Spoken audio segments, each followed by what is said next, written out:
আসসালামু আলাইকুম রহমতুল্লাহি ওয়া বারাকাতুহু।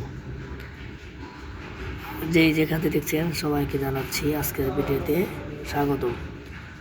আমি আছি মিসফালা রোডে একটি হোটেলে। আমি হোটেলে কাজ করি আলহামদুলিল্লাহ।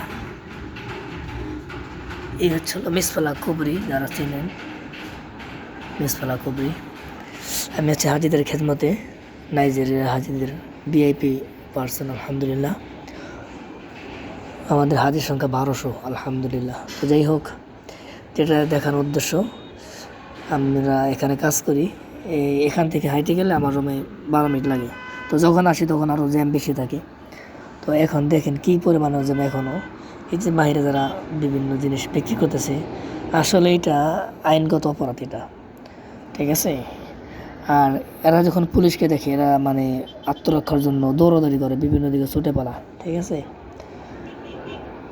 তো এটা কি এই দেশের আইনগত অপরাধ, বাইরে এরকম সবজি বিক্রি করা, তারপরে বিভিন্ন জিনিস, আতর, সেন্ট, সুরমা, কাপড় চোপড়, এগুলো ইত্যাদি ইত্যাদি, এগুলা বাইরে বিক্রি করা নিষেধ। তো যারা বিক্রি হচ্ছে, হয়তো তাদের কাজ নাই, তারা জীবিকার জন্য এটা বেছে নিয়েছে, তারা করতেছে। কিন্তু আমার প্রশ্ন হলো, কোনো বৈধ লোক এই কাজ করতে যায় না, কারণ এই কাজটা তারাই বেশি করে, এবং কি যারা দেশে যেতে চায় সফরে, তারা করতে পারে। কারণ এর দল পুলিশে ধরলেই দেশে পাঠিয়ে দিব।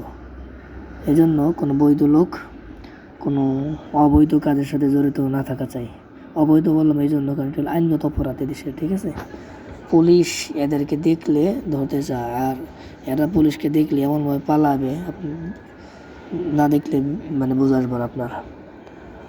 তো যাই হোক, এটা খুবই কঠিন একটা কাজ, ঠিক আছে। আল্লাহ সবার হেফাজত করেন, যাদের রিজিকের অভাব আল্লাহ পাক সকল অভাবকে দূর করে দেন, সবাইকে নিরাপদ রাখেন, আমিন ইনশাআল্লাহ। এইদিকে